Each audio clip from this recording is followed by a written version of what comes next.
truly think you have what it takes to slay the Dark Dragon? Prove it. Even a mortal such as yourself has heard of me?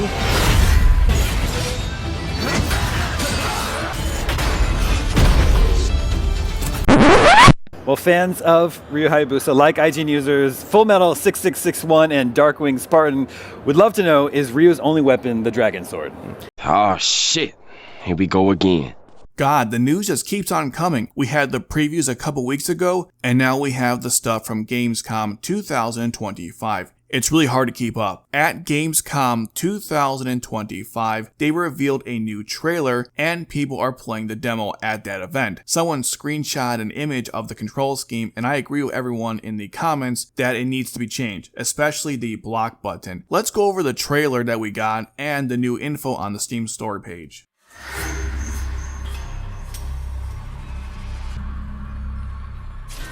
So this trailer is story focused, starting with telling us that the Raven clan and the Hayabusa clan have been working together for years, but the Raven clan has been working from the shadows, I think. That's why they said that the Hayabusa clan has been in the spotlight. Otherwise, how do you explain their absence in the last 3 games? This is always a potential plot hole when introducing new elements like this to a game franchise. We then see another Divine Dragon Order commander who looks just like Jetstream Sam from Metal Gear Rising. Makes sense because this is a Platinum Games title. He thanks Ryu, but aren't the DDO the bad guys, so why should I care? I guess the idea is that from Yakumo's perspective, the DDO are the bad guys because they are the enemies of the Raven clan. But I guess they're going to show us stuff from their perspective to give us a clear understanding of the situation. Hopefully they don't mess up the nuance in this story. The next section showcases Yakumo's final weapon, which is insane. It's got 2 components. 2 windmill shurikens, or just large shurikens, and these falcon talon arms that go on the back. The Blood Raven technique transforms the arms into different weapons. We see it turn into a flail on chains, and then into a large saw or machete. I'm not sure how that works with the mechanic. Maybe you can pick what you want, or it's random. And also the windmill shurikens can also transform and be used with the Blood Raven techniques. Again, I don't understand how that works. This weapon is definitely the most out there of the 4 that we have seen so far. I'm glad we got additional long-range weapons because it didn't seem like that was going to happen.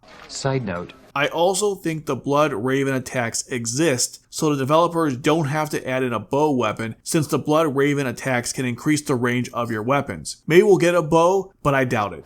So in terms of long-range weapons, like you alluded to in your question, the main long-range weapon will be the shurikens, but using Yakumo's Blood Raven form, for example, each weapon has its own projectile techniques that you can use to attack enemies who are away from you. So each Blood Raven form has a long-range technique that you can use.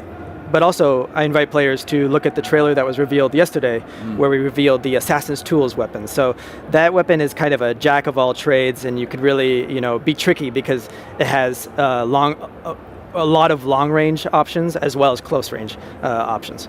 So I guess this proves I was right all along. I am quite curious to test this out and learn how it works. This gameplay is absolutely insane. So next we see a new robot boss, probably a guardian of one of the dragon seals, and Yakumo takes him out. This shows how the bloodbath looks with his latest weapon. It's pretty cool, but I like the other ones better though. So then we see the cutscene of Jetstream Sam warning Yakumo to back off or he'll kill him. Then we see the battle itself. I get the impression that the DDO commanders are going to be this game's version of Doku, Genshin, and the Regent. An interesting twist on the main rival trope that they've used in the past games. What I find to be funny is that in the first trailer, Yakumo tells Ryu to fuck off.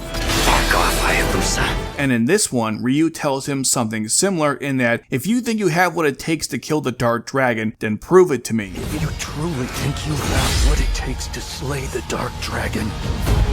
Prove it.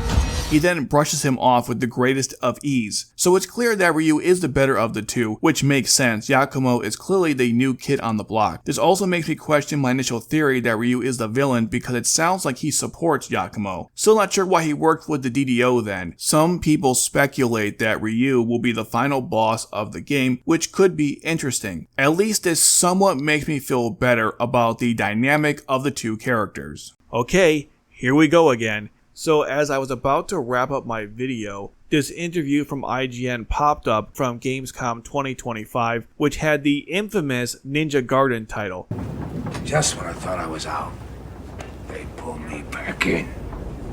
Some parts of this are relevant to this video, and I even played a segment from it already. Here's another segment that gives us more info on Ryu and Yakumo's dynamic. Yakumo is on a mission to kill the Dark Dragon, which is the nemesis of Ninja Gaiden 4. And on the way to completing his mission, he will have to clash with Ryu Hayabusa, who has different motivations and objectives. And along the way, he'll also face off against the Divine Dragon Order. So I think this further supports the theory that Ryu might be the antagonist, but not the villain. We'll see later on. Now back to the video. Next, we meet the fiend that resurrected the Dark Dragon, and people immediately thought of ALEXI, especially because I believe it's the same voice actor. This guy looks like a combination of Wolf, ALEXI, and the Archfiend, or other greater fiends. His design is bonkers to say the least, and just like Wolf, he comes with a scythe. People are speculating you get that weapon after defeating him, and the only way I can see that is if that scythe gets added to the weapons that Yakumo's falcon-armed talons can transform into. Either way, the fight showcase was insane, and I'm sure this will be a fun boss battle. The trailer ends with Yakumo looking distressed and Shiori telling Ryu not to kill Yakumo. I think this further proves the theory that Ryu is the final boss, or one of the final bosses. Some speculate that Shiori is the villain or she got hurt, and that's why Yakumo looks so distressed. Overall, a good story trailer, and I'm now cautiously optimistic about the story. There are still things that bother me, but this is a good step in the right direction.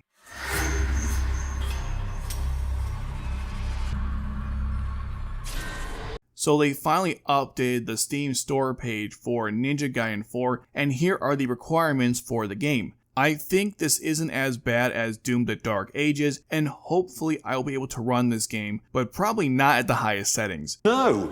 Anyway, The 100 gig storage requirement is insane, and it's troubling how developers can't optimize their files to keep them lower. I'm not sure what happened. I guess I'm going to have a separate storage for this thing. They also updated the information on the deluxe edition with two new things. One, they show the names of the healing items, which I said earlier correspond to what we got in past games. And two, they finally told us that the future gameplay content is called the Two Masters.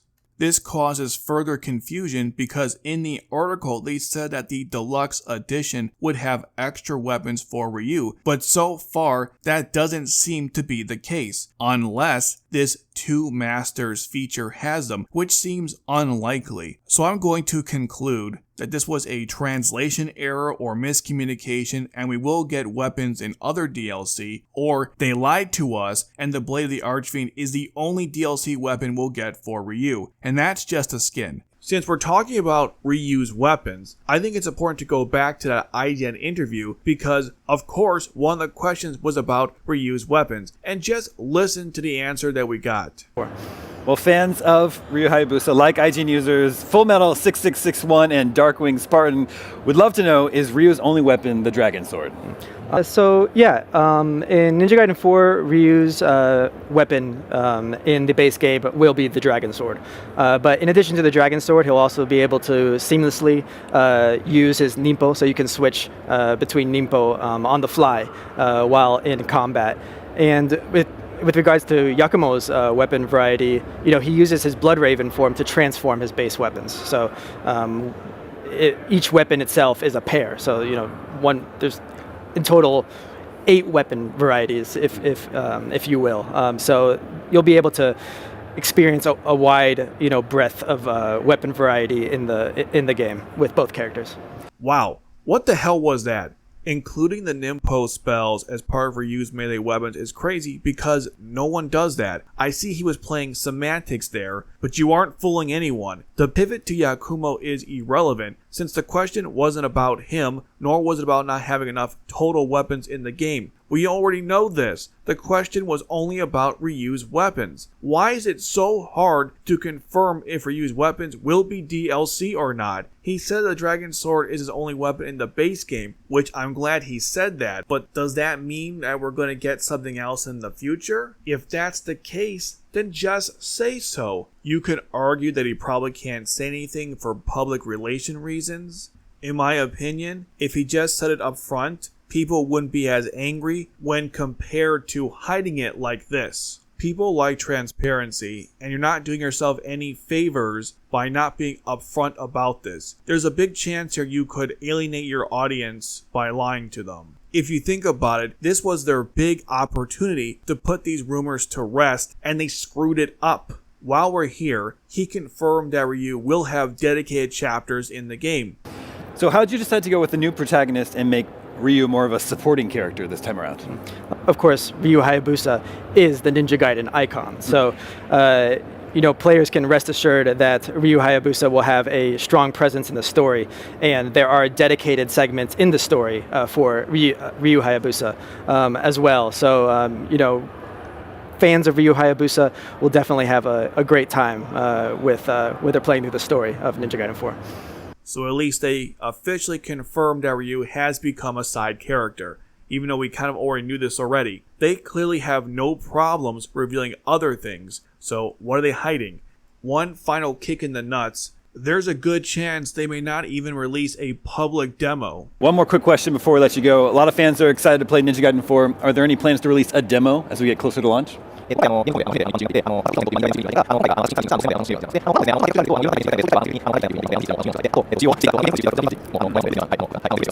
so right now, the general public who are visiting Gamescom, they'll be able to experience Ninja Gaiden 4, and the build we've prepared for the general public captures that kind of challenging, intense Ninja Gaiden experience. They'll be able to enjoy a boss fight as well. So we invite players to challenge themselves. With regards to future plans, we're still considering things, but we want to explore opportunities to allow more players to experience Ninja Gaiden ahead of launch. What was that? Was that a yes or a no? But you can play the demo at Gamescom, and if you do, they'll give you these pins. Who gives a shit? Anyways, I was trying to end this video on a good note, and these guys once again ruined it. Let me know your thoughts of all of this in the comments below. And I just released a lengthy video that goes through all the new stuff that we learned in the preview from last week, and you can check that out right here.